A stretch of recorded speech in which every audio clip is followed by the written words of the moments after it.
But yeah, my name is Willie Oppenheim. I'm based in Seattle, Washington, in the United States. And for the last 15 years, I've been leading a nonprofit called Omprakash. It's a global learning and development organization, and I'm really excited to tell you about it and our unique approach. So thanks for being here. And yeah, I'd love to just hear a quick introduction from the others who are here.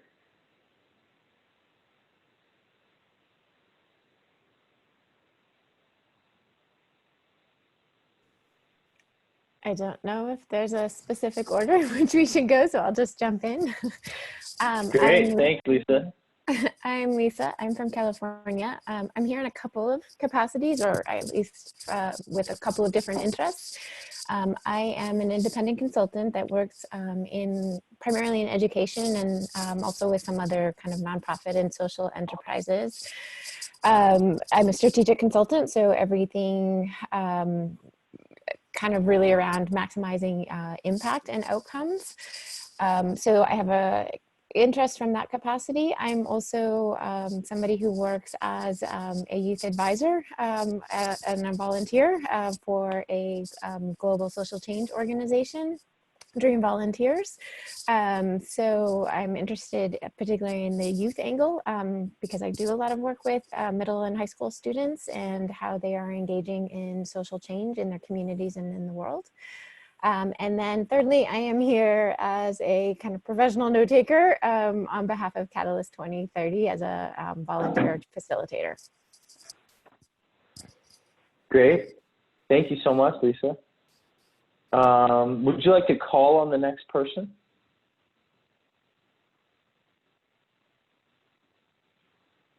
Sorry, I unmuted myself, or I muted myself. It looks like Batuhan. I hope I don't mispronounce that, from Turkey. It'd be great to hear from you.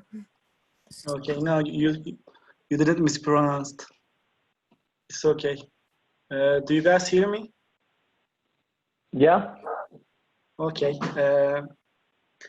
I'm kinda new in here as a social impact things, and I would like to know what other countries and what other students do in other countries. So I'm here to learn something about that. Great. Thank you, Batuhan. And would you like to call on someone else? I think actually it's just Ashraf. Yes. So Ashraf, if you'd like to introduce yourself, please go ahead.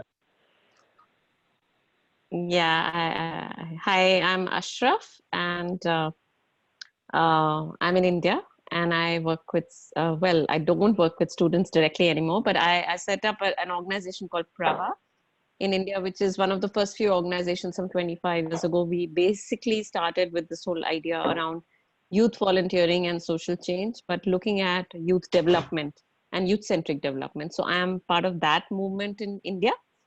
And currently I'm part of Commutiny, the youth collective, which is an association of 100 youth organizations in India. Thank you. And I'm here because, yeah, it's all about young people and students and connecting to social impact. So looking forward. Great. Well, thank you all for being here. I think that what I've just heard from each of you makes me think this is going to be a good conversation and hopefully will be of interest. So my plan is simply to give you an overview of Omprakash. And as I said, you know, I've been helping to lead this organization for 15 years, more than 15 years actually. So there's a lot going on, and I want to sort of showcase some of the essence of what we do and talk about why we do it this way and what makes us unique. And then I'd love to just open it up for questions and discussion, and we'll see where we get to. So without further ado, we're starting here on the Omprakash homepage, and in a very small nutshell, what Omprakash is all about is facilitating relationships, dialogue, and learning between social change agents around the world. And we really are trying to do that in a robust and critical way that is not a flashy solution, a widget to end poverty, a buzzwordy facade, a voluntarist trap, et cetera. We are going for much more holistic and robust and relationship-driven modes of change than what you sometimes see. So I wanted to just start with that, but there's a lot of different stuff going on. And broadly speaking, I'm going to talk about two main pillars of what we do. The first is we curate a network of partner organizations around the world, and these partners use our platform to recruit volunteers and interns, and also to fundraise and connect with each other and engage in online trainings and a number of other things. That's the first thing we do. And the second major thing we do is we host this very robust online learning platform called Edge. And through Edge, we offer a number of different programs that are all oriented around global learning and social impact. So just to kind of talk through that in a few different ways, you can see here on our homepage, there's this slider that kind of is just outlining a number of different aspects of what we do. And I'll just kind of take you through that to help sort of paint the bigger picture so that everyone feels like they have some good grasp of what this is all about. So first and foremost, Omprakash is a network of social impact organizations, volunteer learners and donors working for the past 15 years to build relationships and raise consciousness. And then also, as I mentioned, Omprakash is home to Edge, which is this very robust online learning platform designed to help people deepen their reflection and dialogue. And then later in our talk today, I'm going to tell you about a new program we have called Widening Circles, which is a specific response to COVID-19. And then two other new programs we have that are part of our Facing Pandemic series, which are also part of our organizational response to the pandemic. But first and foremost, as I said, I want you to recognize that Omprakash is a very robust network of autonomous social impact organizations around the world. And anyone, that could be you or it could be your students or anyone, can come and browse our network based on location or based on type of work. And you can find internship opportunities with our partners. You can also donate to our partners. And some of you might actually be connected to organizations that want to become a partner. And I'll talk a little bit about that as well. So this is our homepage. You can see we have about 180 partners in nearly 50 countries. Over the years, these partners have raised over $15 million via our platform and connected with over 25,000 volunteers. But now I want to show you our search page where you can really dive into that network. So here on the search page, if I zoom out, you'll be able to see our whole network that's really, as mentioned, really spans the whole world. We have partners in the US and around the world. That gives you just a picture of it. And on this search page, you can search based on region, type of work, languages needed, types of accommodations available. So there's really something for everyone. It really varies a lot. And over the years, most of what Omprakash has been about is connecting people with partners so that they can then, get on an airplane and go travel there to work with them. And that remains, central to our focus. But in light of this pandemic, we have pivoted towards a lot of our partners are searching for online volunteers. And so you can go and use our platform to find online positions where you can connect with these organizations around the world without even leaving home. And then when travel conditions allow, of course, we're happy to continue supporting travel as well. I'll show you an example of a partner profile, which is kind of the next piece of the puzzle. So when an organization joins Omprakash, we vet them very carefully, and I can tell you more about our vetting process. But the key point is Omprakash does not go and set up schools or health clinics or other projects in other parts of the world. Rather, we provide a platform for autonomous organizations to apply and join our network. And if they make it through our review process, then each of those organizations gets a partner profile like this. So this is an organization in Chile. You can read their mission. You can watch a video about their work. You can learn some basic facts about them. You can learn about their team. And then you can see all of the different positions that they've posted. And so some of these positions are in person, so they might not be possible right now given travel restrictions, but many of them are online positions. So for example, searching for grant research assistants or multimedia design assistants and so on. When you apply for the position, you are not applying to Omprakash. That's a really important point. You are applying directly to the partner organization. And that might sound like just kind of a mundane thing, but actually that's very central to our whole ethical approach and what makes us unique. As some of you may know, it's quite common for middlemen organizations based particularly in the US and Europe to be basically selling packaged experiences, selling trips or placements for people to travel to other parts of the world. And that is very much not what Omprakash is about.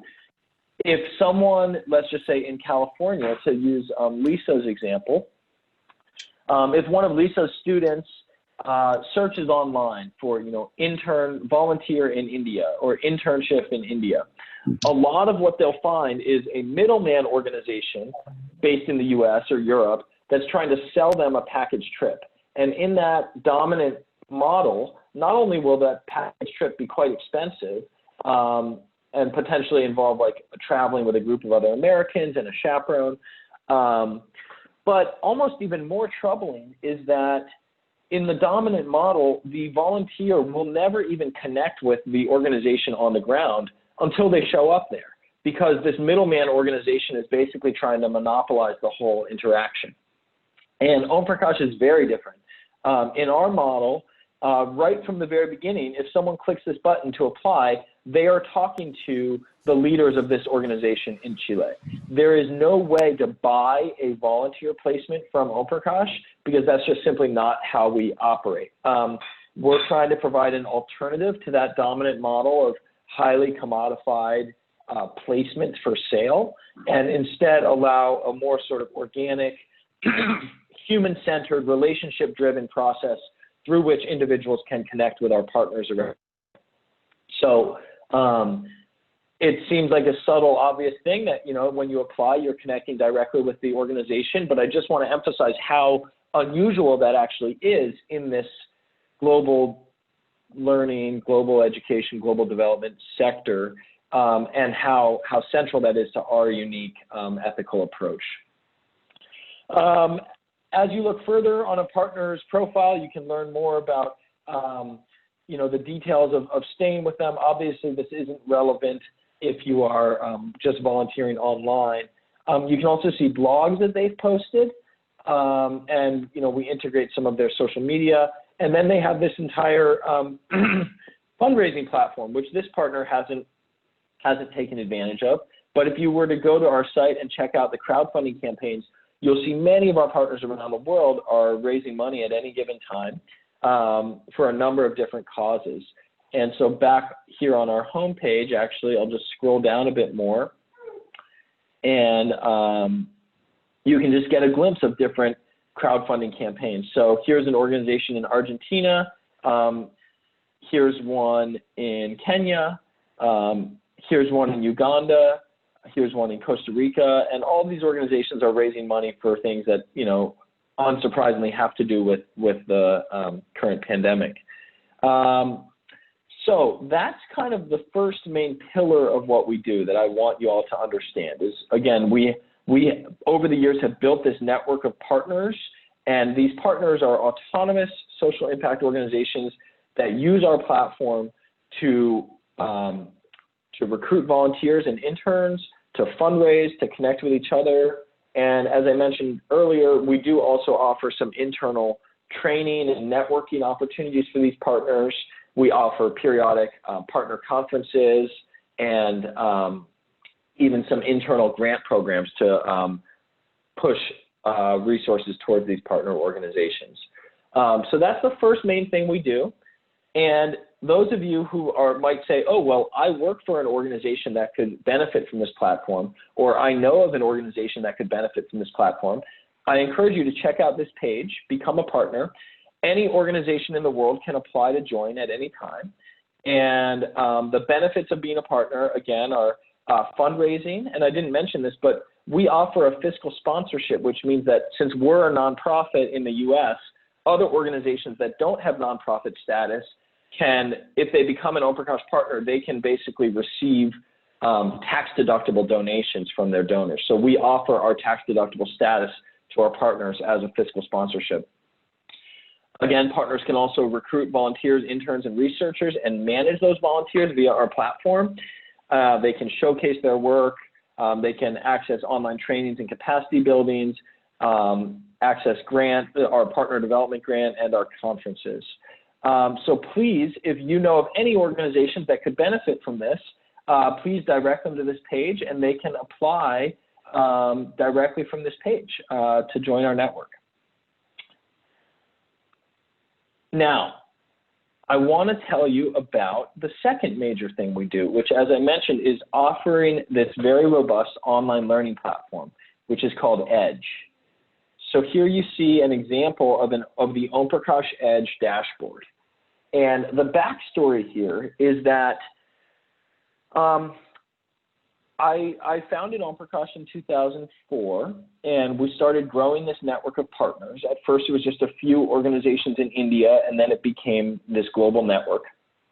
And from the beginning, my colleagues and I were very proud of the fact that we were able to connect volunteers with organizations around the world without going through this highly commodified kind of placement model that is so typical.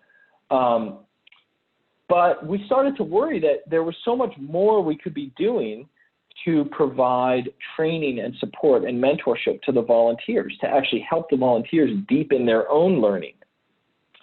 So it was with that in mind that we created the Edge platform. And the original idea of Edge was a pre-departure training platform for students who were preparing to volunteer abroad. But in the years since then, it has really expanded. So now we offer all kinds of different Edge programs for lots of different audiences.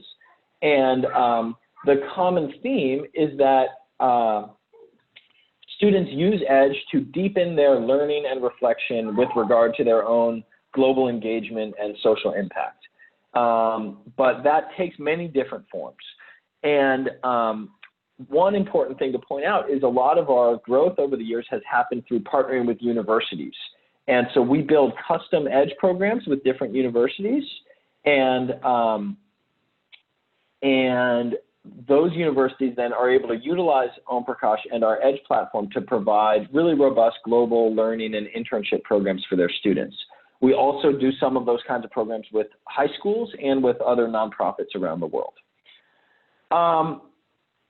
So I just want to briefly show you what the Edge platform is all about. In this case, we're looking at an example of a custom program that we run with Florida State University in the United States. We've been working with them for 6 or 7 years, and they have about 45 students per year that go through Edge, and they do a pre-departure course, and then they work with our partners around the world. This summer, because of the pandemic, students are not actually traveling anywhere, but we still have a lot of students who are engaged in the program and are doing online internships with our partners, which is pretty exciting.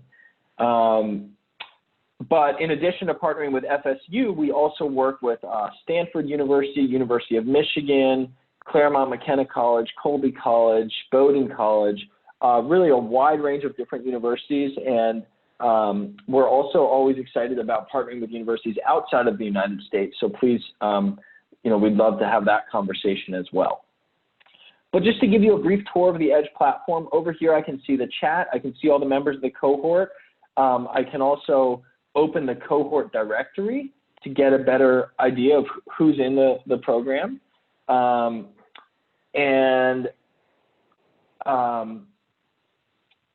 That'll just load up in a second here. And then from the Edge dashboard, students can access their logistics panel, which is going to help them prepare for their trip. That includes everything from passport and visa and vaccinations on to emergency info and everything else. So here you go. There was a little bit of a lag, but this just shows you the and the cool thing is that every single student gets their own profile. I'll just show you an example of a profile. But then that profile becomes a way for them to essentially build a digital portfolio and showcase their work to a global audience. So you'll see that in a moment. But so EDGE provides students with this platform with the logistics panel that I was mentioning, and then there's also a classroom, and that classroom is going to provide them with some stimulating content to help them reflect on the complexities of doing this kind of work. So I'll show you a brief example of that. Now, in a lot of our university partnerships, the coursework it's an accredited course that we offer in partnership with the university. But in other cases, it's totally open and it's not accredited, and it's just something that people can engage with for the sake of their own learning. So this is just an example of an EDGE classroom. In this case, again, it's for Florida State University. And within the EDGE classroom, there's a certain number of units. You can see this is a 14-unit course, I believe, or a 12-unit course. And within each unit, there's a certain number of slides. And on a given slide, we might have photos or videos or text. This is not, emphatically, this is not about just like endless Zoom calls and lectures. That's really not how we try to build our program. It's much more oriented around asynchronous learning, so students can be engaging at their own pace, but still connecting with peers. And we do have periodic calls, but those calls are typically optional. And what you'll see here is this is not about the Omprakash team filming ourselves talking to the camera, but rather we are curating lots of different content. And so just as one example, this is a classic essay, To Hell with Good Intentions, in which the author introduces some critical perspectives about superficial, paternalistic, neo-colonial voluntourism. And in many cases already, lots of people who do this kind of global engagement or community service work might be familiar with this essay, and they might, email it out to their students or print it out on the first day of the program. But for us, the benefit of EDGE is that students can go through and read this, and then they can come in here and they can discuss it with each other. And so you'll see here we have different students within this Florida State University cohort are discussing this content. And remember, all of this is in their pre-departure period. So they're getting ready to go and volunteer with our partners. And in the meantime, they're learning about, they're engaging with this content that's pushing them to think more critically about the implications of that volunteering. And even though most of these comments were written months ago, I could now come in here if I want to and mention one of the students and add my own comment, and then that student will get an email that says, hey, Willie just mentioned you on slide 5 of unit 1, et cetera. So in that way, we are really trying to make it easy for students to connect with each other, even if they're in different time zones and going through the course at a different schedule. I'm not going to show you all the different bells and whistles of EDGE. I just want you to understand the main point. But here's an example of a student profile that I was mentioning before. And you can see the student will have a biography, and then the profile is going to aggregate all of their different blog posts. And in that sense, this becomes a sort of digital portfolio that showcases their global experience. And so, to put all the pieces together, right now, today, someone could join EDGE, they could go through our EDGE online training, and they could also, through that process, connect with our partners around the world and do some kind of online internship, which then perhaps, a few months from now, when as travel conditions change, maybe they would then travel actually to continue the internship in person. And then throughout that experience, they can be creating these blog posts that are documenting their experience. And at the end of all that, rather than just say, oh yeah, I purchased a volunteer trip to India for 2 weeks or whatever, they can say, yeah, I went through this whole online course, I connected with peers, I had a mentor, I documented my experience and created this really robust digital portfolio. And along the way, I built a real relationship with a locally led organization in India and did some kind of useful work for them. So that's kind of how all these different pieces fit together. The very last thing I want to show you all is just 2 of our latest EDGE programs that we've developed. So again, I want to emphasize, we build Edge is the name of the online learning platform. And we build lots of different Edge programs, sometimes customized programs for universities or for high schools. But then we also offer general programs that are open to the public. And so in March, in light of the pandemic, we launched a new set of Edge courses that are part of a series called Facing Pandemic. And these are completely free and open to the public. So if any of you are curious to check them out, I encourage you to do so. You'll find a link right on our homepage. But there's 2 courses in this series. One is called Solidarity and Storytelling Across Differences, and it's really targeting anyone who wants to think about the pandemic from a kind of critical perspective and look at how the pandemic is manifesting around the world. And then the second one is called Grassroots NGO and CBO Resilience, and it really is targeting NGO leaders who want to think about how they can adapt their own work in response to the pandemic. So again, I can put this link into the chat, but I encourage you to check it out. It's completely free. You can come here and read more about the programs and directly enroll.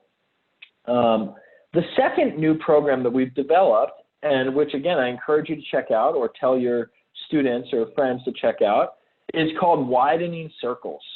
And the idea of the Widening Circles program is it combines social impact internships with local engagement because we recognize that this summer a lot of students, most people really, are not going to be traveling. So we want to support them to connect with our partners around the world, but we also want to support them to be engaging with a local issue of some kind.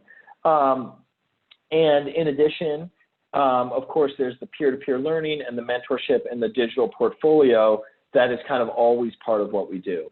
But so essentially, Widening Circles is the place that you should go if you or your students are looking to directly enroll and get involved with our partners right now. You can learn more about it on this page, but really this is targeting, this could be for someone who's looking to do a gap year or just a semester off. A lot of students are thinking they don't want to go back to college in the fall if it's going to be online, so this could be a great option for them. Or for students who have just finished and they're looking to move forward after graduation or move forward in their career. The program is intentionally very adaptable to suit any of those. And as you can see, it's run on that Edge platform that we were just looking at.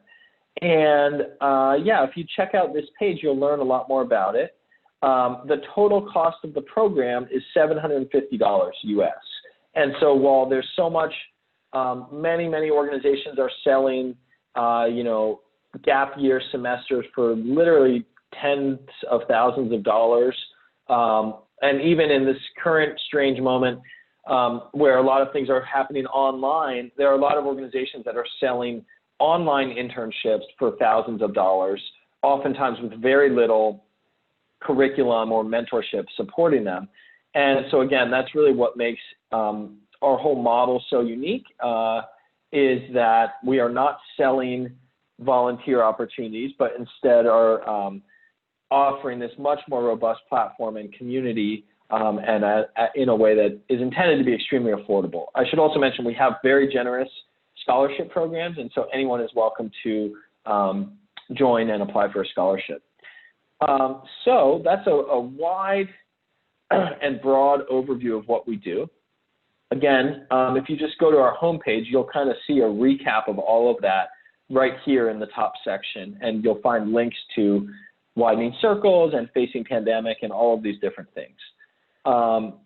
So I'm going to stop myself there, and I would really love to just hear any questions or comments whatsoever. I'm happy to chat about any aspect of our work. So thank you all for listening, and now I'd love to hear from you.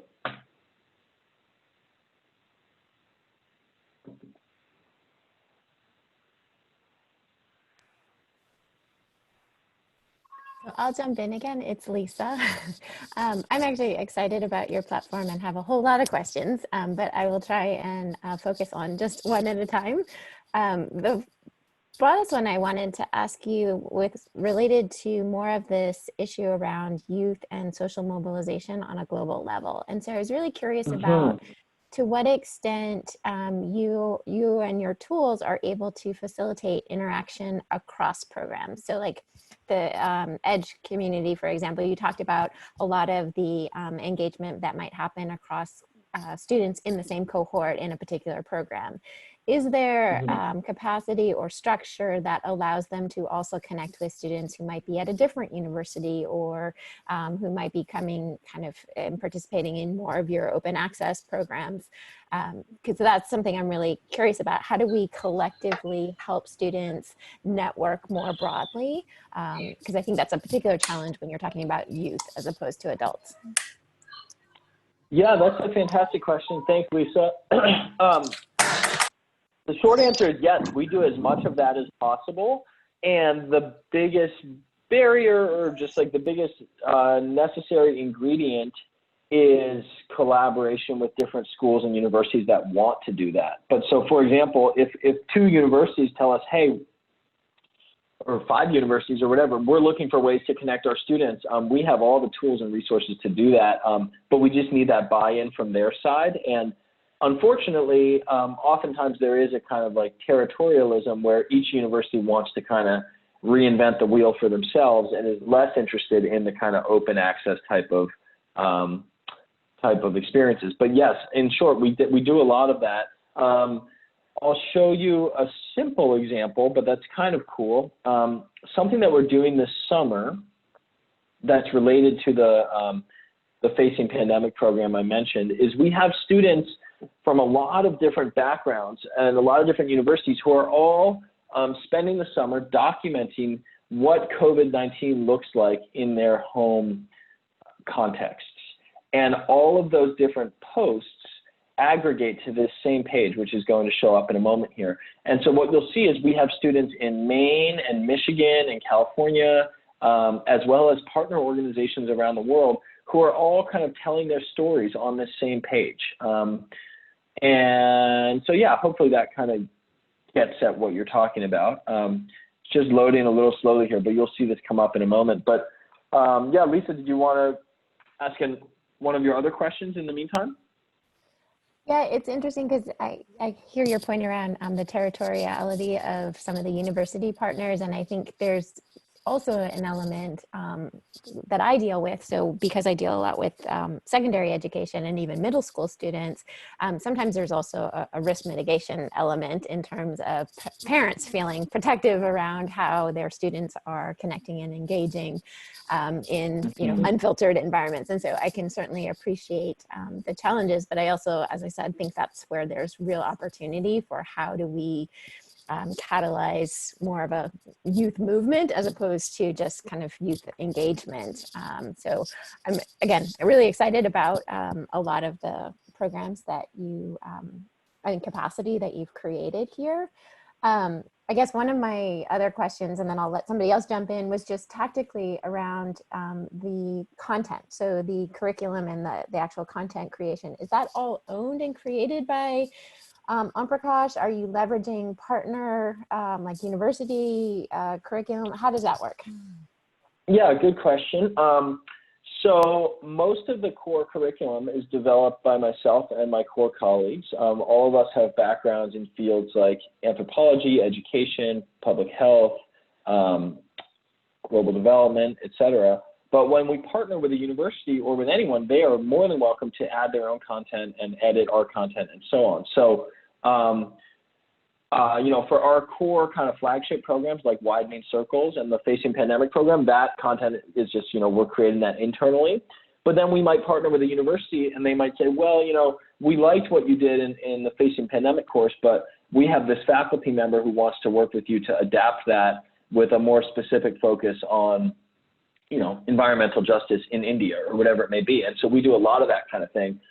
Just as one example, we have a pretty deep partnership with Colby College in Maine in the United States. And in the last year, in addition to offering like an open enrollment program that any Colby student can join and work with Omprakash partners, we've also worked with Colby staff and faculty to develop one EDGE program that's specifically about diversity, equity, and inclusion for students of color at a small college in the whitest state in America. We developed a course that was for students doing archaeology work in Israel. We developed one for students doing art history in Japan. We've done a language program for students going to Spain, and another kind of language and culture focused program for students going to India. So each of those programs was done in consultation and collaboration with a different faculty member.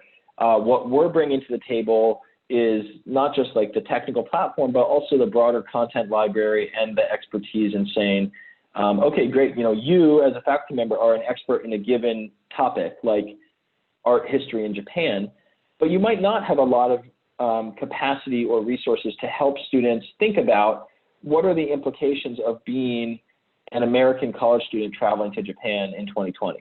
So we kind of help build out that larger context to help the students do the deeper reflection. And yeah, it tends to work out pretty well.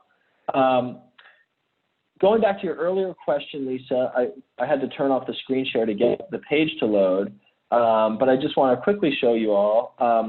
Here's this page that is aggregating these blog posts from really across our whole network, and it's kind of a new thing we're doing this summer in light of the pandemic. But just for example, this is a post from a student in Florida who's sharing what she has learned as a remote intern. And this is a student in Maine who's doing like a financial literacy project. And there's another student in Maine who's doing some food security work. This is a student who's working on a Navajo reservation. This is a student reflecting on racial injustice in childcare. Here's a student talking about their online internship going through Morocco. And here's someone talking about being immunocompromised during COVID-19. And it keeps going. And so the point is simply that, in this case, it's one of our partners in Argentina who's sharing about what they're doing to adapt their community gardening work into a virtual space. So just to the earlier question of like, how are we kind of creating opportunities for young people to connect across differences? It's a huge part of what we do. And this is just one example.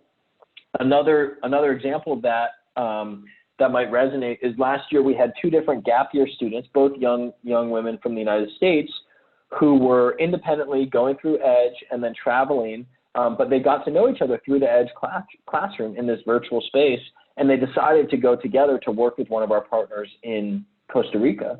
And so then these two young people who were complete strangers met each other in our online classroom, spent time together in Costa Rica, and then co-created a really thoughtful final capstone project that documented the experience. So that just, that hopefully gets at some of what you're wondering about there.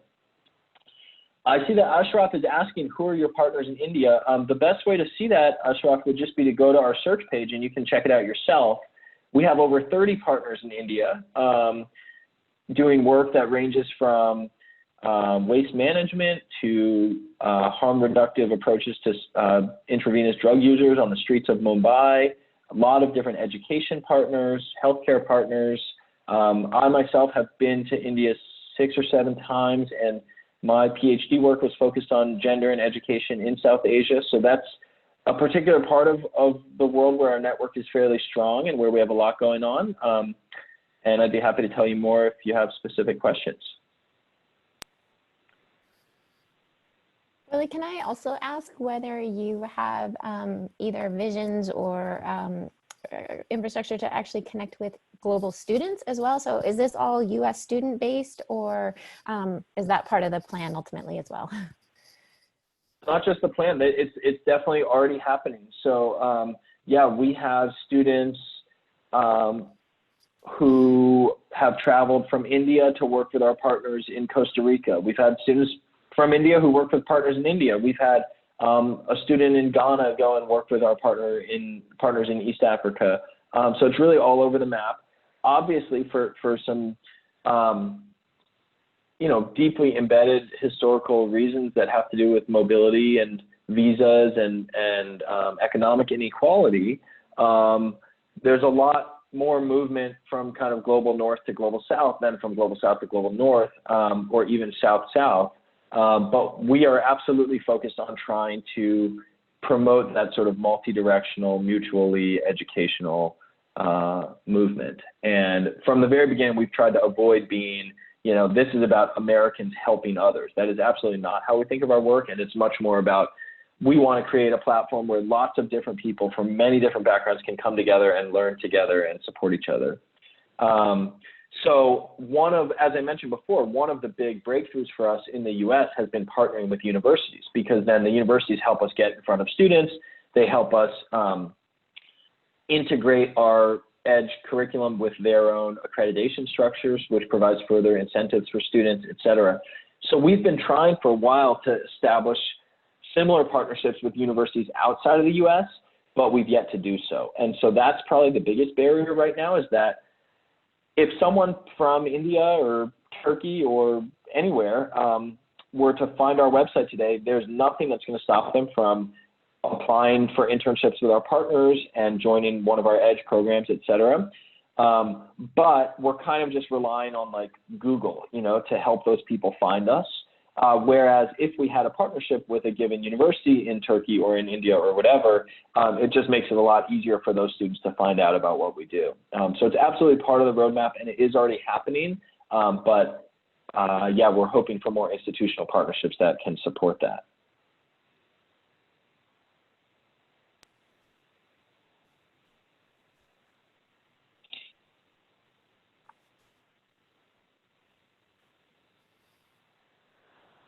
So that, I don't want to. Oh yeah, please. I was going to say, I don't want to jump in and obstruct anybody else from asking questions, but I definitely have more questions if there's more capacity.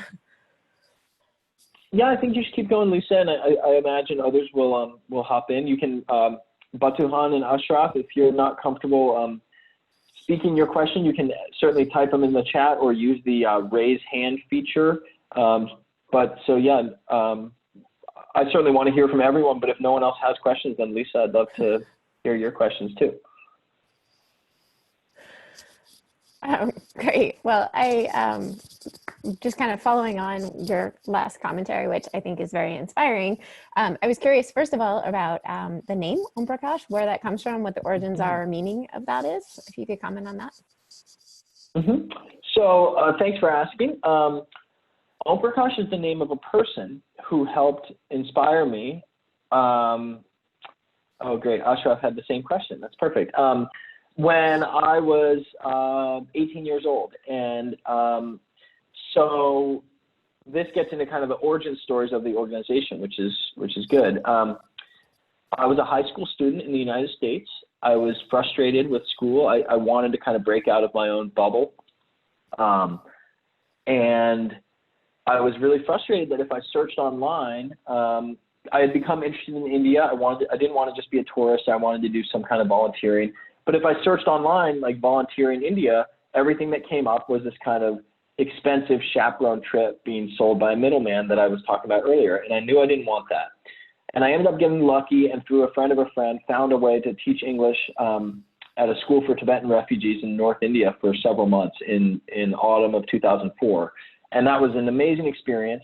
I think the total cost of the experience, plane ticket plus 3 months in India, was like less than $2,000, which I was able to pay for with money I saved up through my summer job and so on. So it felt like, wow, this is such a great experience. How can I help other people do this? Because I know a lot of my friends would love to do this kind of thing, but they just don't want to pay for the $10,000 or $15,000 like semester abroad kind of program. And as I spent more time there, I got to know a few different organizations that were saying to me, yeah, we'd love to have volunteers. And no, of course, there's no program fee. In fact, we'll give people free lunch every day and give them help them find a cheap room or whatever. So I just started thinking, wow, there's really something to be done. Like, there's a lot of organizations that want this, and we just need a way to kind of connect them because they're not going to show up on a Google search. Some of them don't even have websites. So that's when I got the idea, maybe I could just make a simple website that is just a platform showcasing the work of these different organizations that I've personally checked out. And then my friends back home and anyone else can just connect with them directly. And at that time, I was 18 years old, and I did not think I'm starting a nonprofit, I'm starting a social enterprise. I didn't even think I'm starting an organization. I just thought, oh, I'm just going to make a website.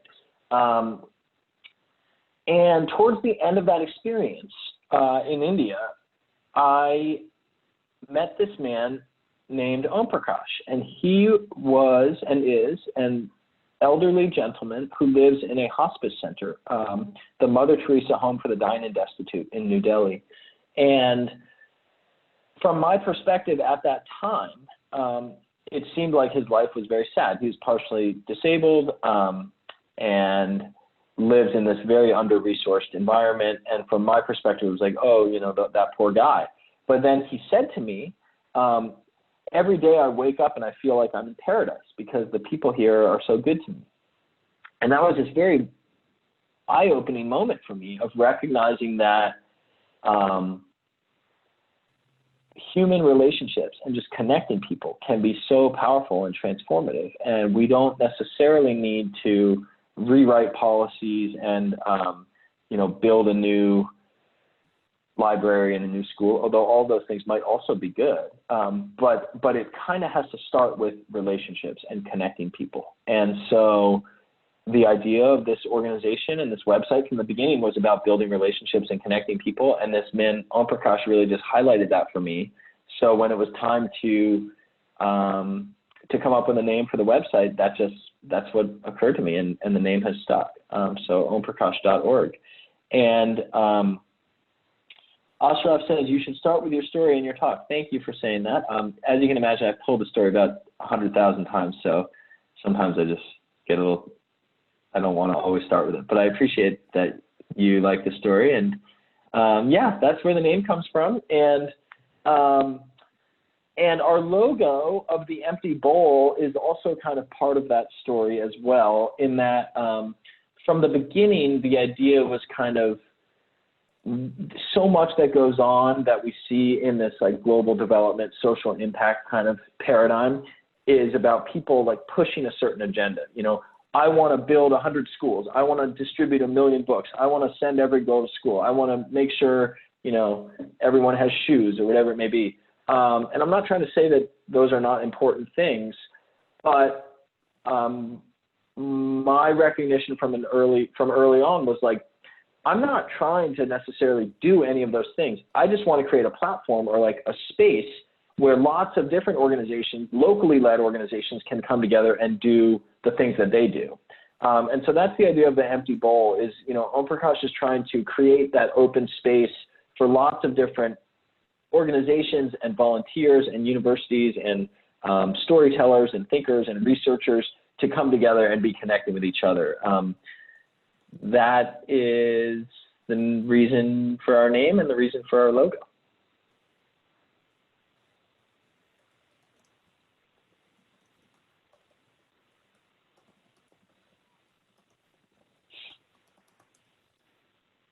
So I think we have a few more minutes. So Lisa, if you did have any other questions, don't be shy. Yeah, I was actually about to just type this out. So I was kind of building on what you had just said, and also kind of seconding Ashraf's point about encouraging you to share. I do think your story and also the message of really relationships as a vehicle or an engine for social change is very powerful and also somewhat distinctive. And so I was curious if you might want to comment even further in terms of thinking about the organization, the model that you've built, and extrapolating to kind of more policy level learnings or recommendations that you might offer to this kind of catalyst form. So I was just curious about what distinctive thoughts you might have there. I would imagine a lot of unique value adds. So. Yeah, thank you so much for the question. I mean, my colleagues and I, we wear the hat of like nonprofit leaders and,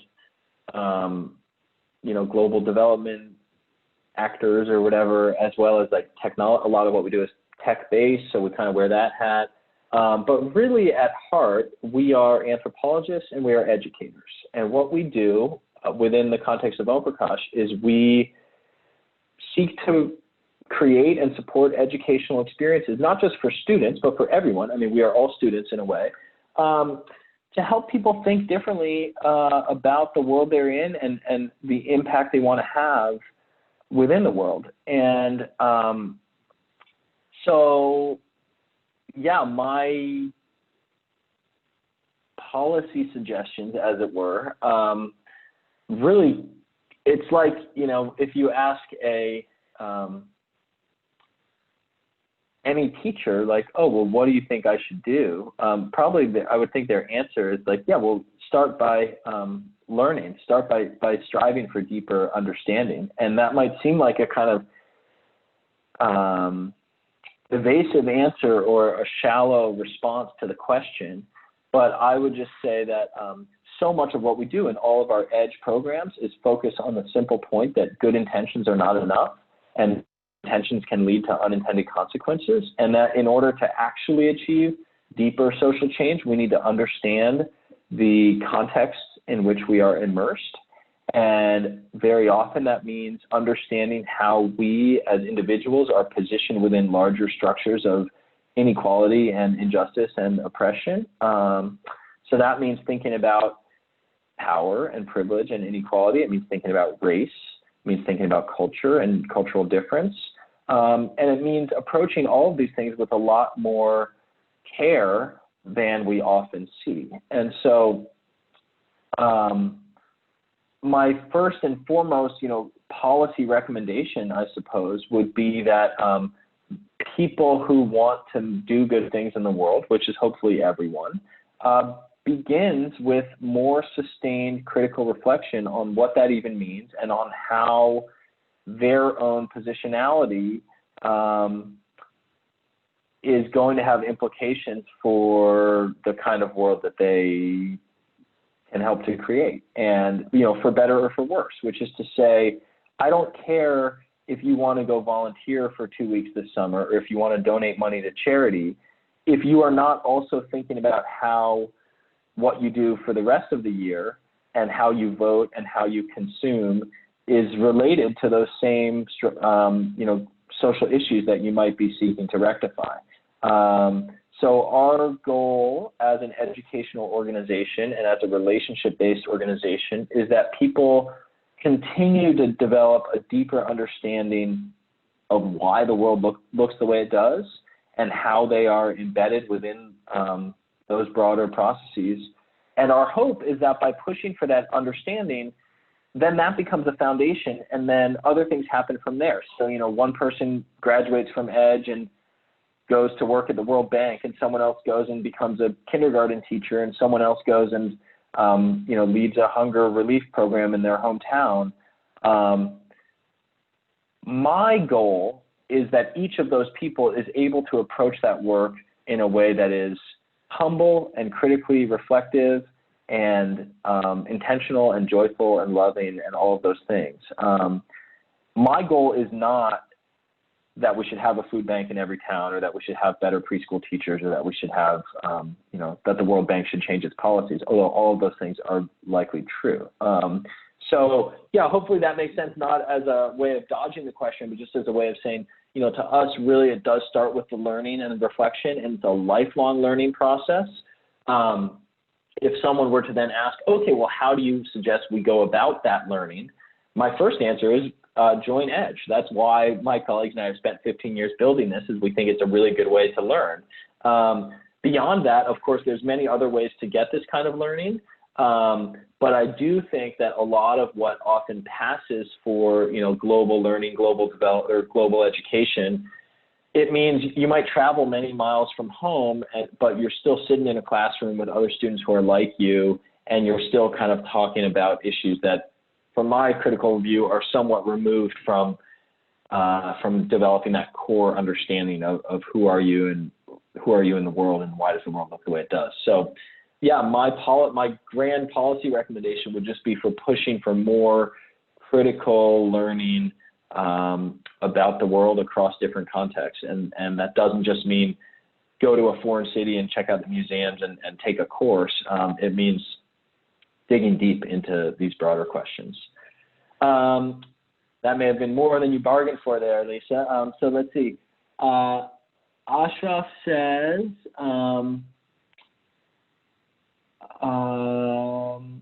same fundamental approach. Yep. You-centric way.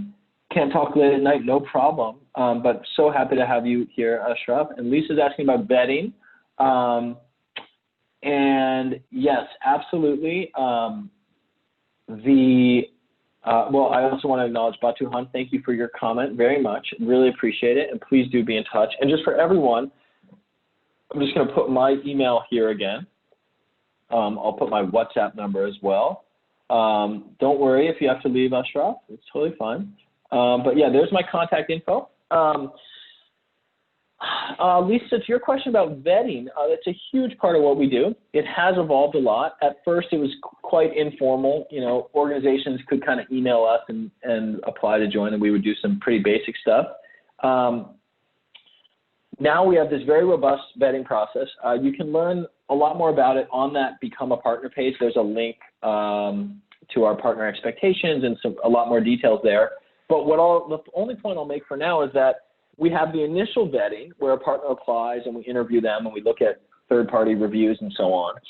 But then there's really an ongoing vetting process. So it's not just about did they make it through once, but then anytime a volunteer works with them, we get written feedback from the volunteer.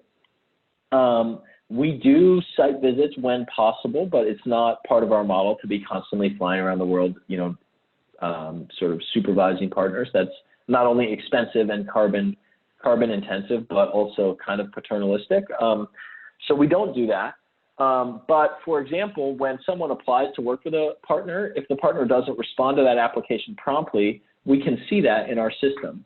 Likewise, if a partner hasn't logged into their profile for a while or updated things, we can see that. And then we have these, I didn't talk too much about it, but we originally developed the EDGE training platform for volunteers, but now we also offer EDGE programs for partners. And so we require partners, or in some cases, just strongly encourage them to join these different capacity building courses that we offer. And that's another way that we can kind of keep track of what they're doing. So it becomes quite a multifaceted process. And the main point is just that although it's always regrettable, we do suspend partners from, with some frequency, because the reality is we may have approved a partner 3 years ago, but then things changed. And so it's not a one-time thing. No one gets tenure. It's really an ongoing process of growing this community and trying to have really clear expectations and then having a lot of follow-up.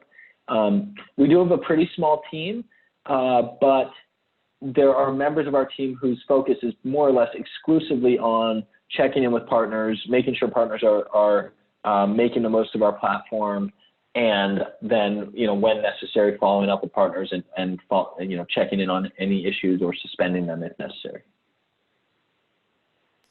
That makes a lot of sense. And I was curious both about in terms of obviously doing due diligence and scrutinizing partners that maybe shouldn't be part of the program, but I was also interested in kind of the recruitment of partners as well. So to the extent to which, there happens to be student interest in a particular type of volunteer capacity, and or to the extent to which you as a social entrepreneur believe in promoting an agenda that's related to poverty or education or some other issue that might also impact the partners that you try to attract to your platform. And so I was just really curious as to what extent there's strategic intentionality to that versus to what extent it's kind of grassroots who comes to you. Yeah.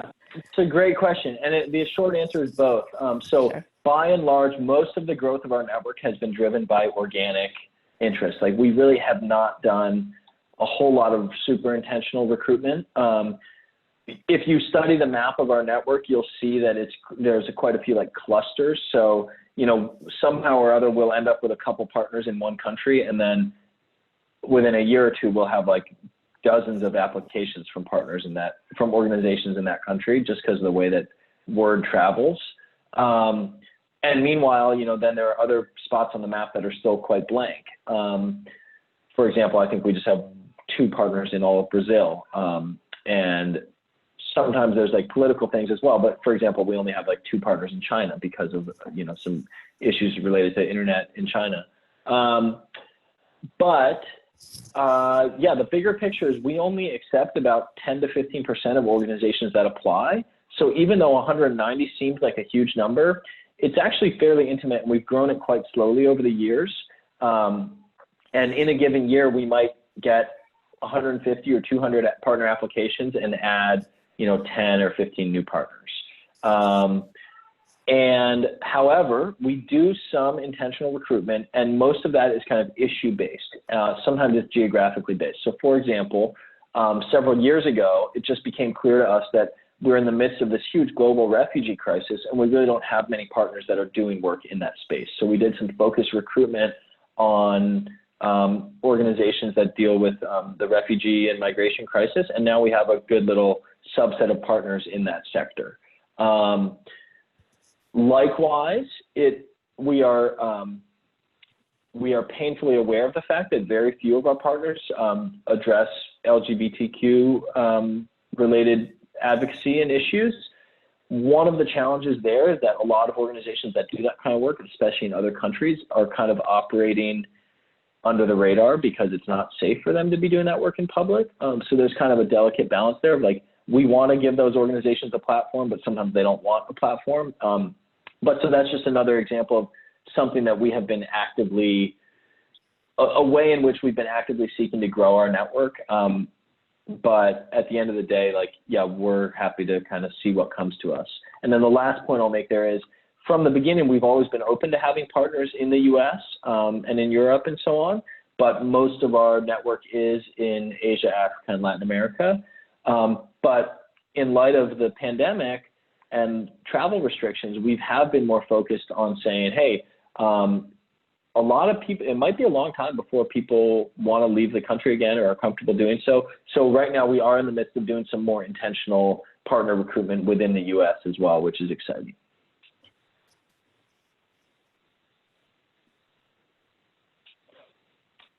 So I know we're past time here, so it might be about time to wrap up, but if there's any final questions, I'd be happy to hear.